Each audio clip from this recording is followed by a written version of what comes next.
Você deixou de fazer alguma coisa na vida porque alguma coisa aconteceu aqui dentro do seu cérebro, não é verdade?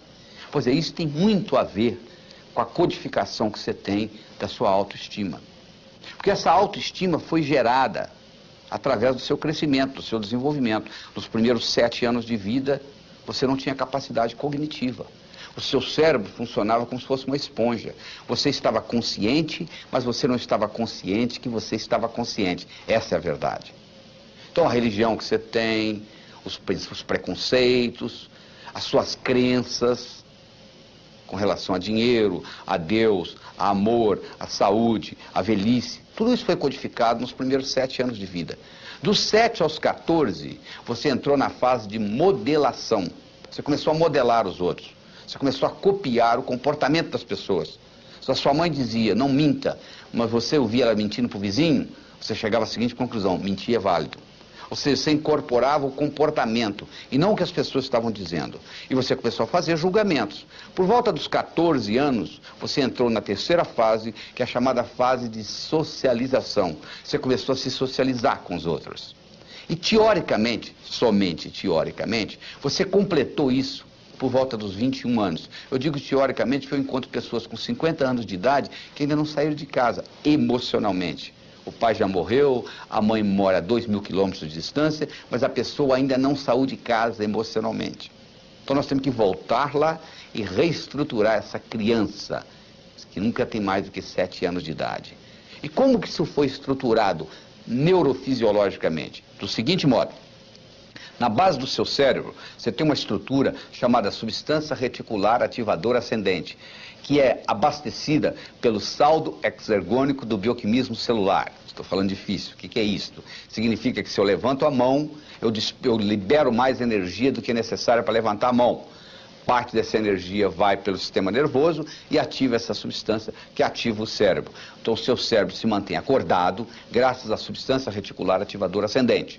A segunda função da substância reticular ativadora ascendente é funcionar como se fosse uma secretária executiva do seu cérebro. O seu cérebro não pode prestar atenção em mais do que 5 a 9 coisas de cada vez. Você não estava prestando atenção no dedão do seu pé direito, até que eu falei, nem tampouco na ponta do seu nariz, nem no lóbulo da orelha esquerda, e assim por diante. Porque você não pode prestar atenção em tudo isso, no que eu estou falando, na temperatura da sala. Opa, peraí, tem que ter uma prioridade.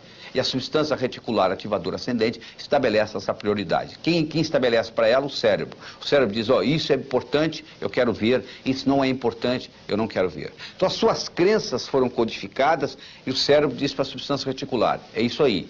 Então imagina uma menina com 12 anos de idade abusada sexualmente. Ela chega à seguinte conclusão, homem não presta. O cérebro dela diz para a substância reticular, então se você encontrar um homem que não presta, eu quero saber. Quando você encontrar um que não presta, eu não quero ver. E daí para frente, o que é que ela vai encontrar na vida? Homens que não prestam. Então, com isso, isso se perpetua. E você, então, passa a ter a sua vivência de acordo com as suas crenças, de acordo com a sua autoestima. Está entendendo como a coisa funciona? Se você quiser mudar a sua vida, você tem que começar mudando a sua autoestima. Nós vamos trabalhar nisso aqui. Como é que você melhora a sua autoimagem? O que você precisa fazer para mudar essa autoimagem? O que você precisa fazer para modificar essa janela da substância reticular ativadora ascendente? E, consequentemente, mudar a sua percepção. Mudando a sua percepção, você muda a sua realidade. Porque as coisas são simples. As coisas são óbvias, não é verdade? Mas o óbvio só é óbvio para a mente preparada. Então nós temos que preparar essa mente. E como que nós preparamos? Mudando essa janela, mudando a sua percepção. É isso que nós vamos continuar fazendo. E você agora vai para um outro vídeo, e nesse segundo vídeo nós vamos continuar trabalhando nisso, porque esse é o primeiro passo para você ser bem-sucedido. Você tem que passar a gostar mais de você, você tem que mudar esse self-talk, essa conversa que você tem com você. Certo? Até lá!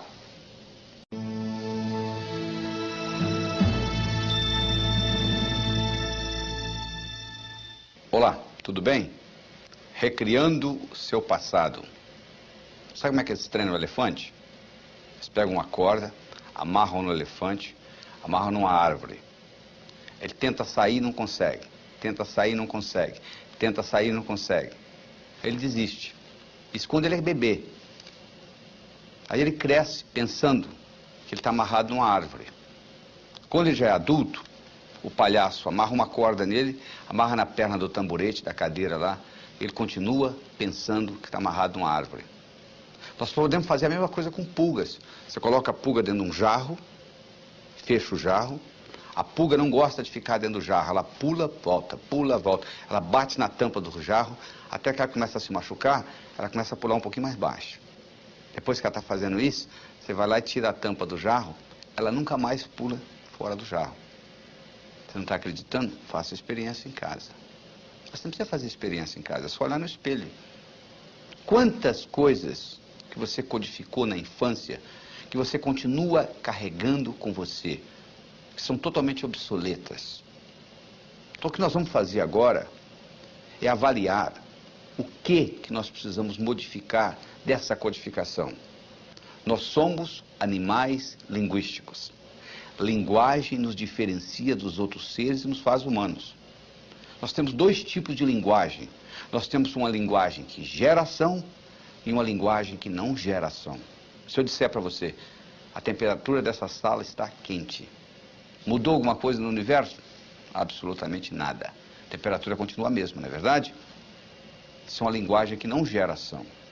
Agora, se você estivesse aqui e eu dissesse para você, segura essa caneta, por favor, e você segurasse, a caneta teria passado da minha mão para a sua. O que aconteceu? Aconteceu uma ação. Essa linguagem, solicitação, gerou uma ação. Você quer ver uma outra linguagem que gera ação? Declaração.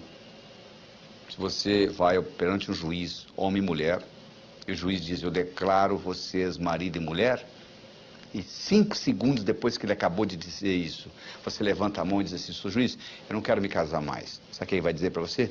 Agora é muito tarde. Você agora tem que se divorciar, porque eu já declarei, eu já criei uma realidade jurídica na sua vida, através de uma declaração. Então vamos analisar isso mais cuidadosamente.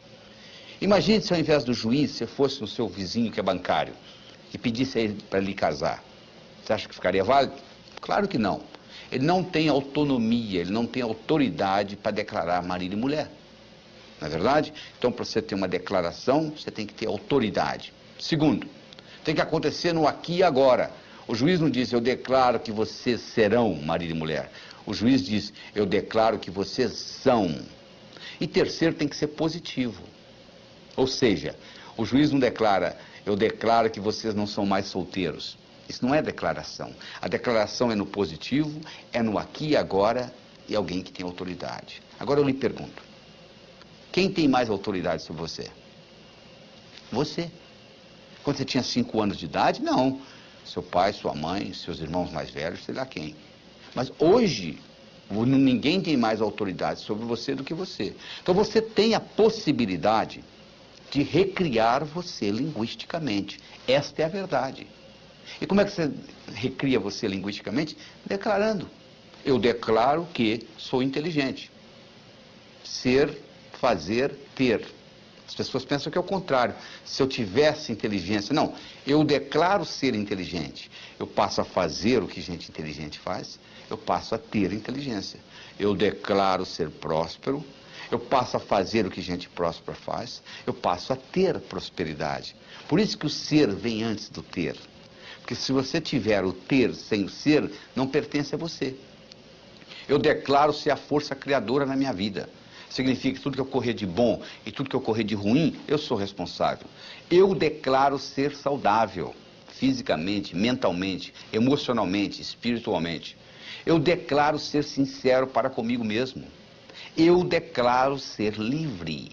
Significa que eu sou livre, você é livre. Eu tenho direito de pensar o que eu quiser, você tem o direito de pensar o que você quiser.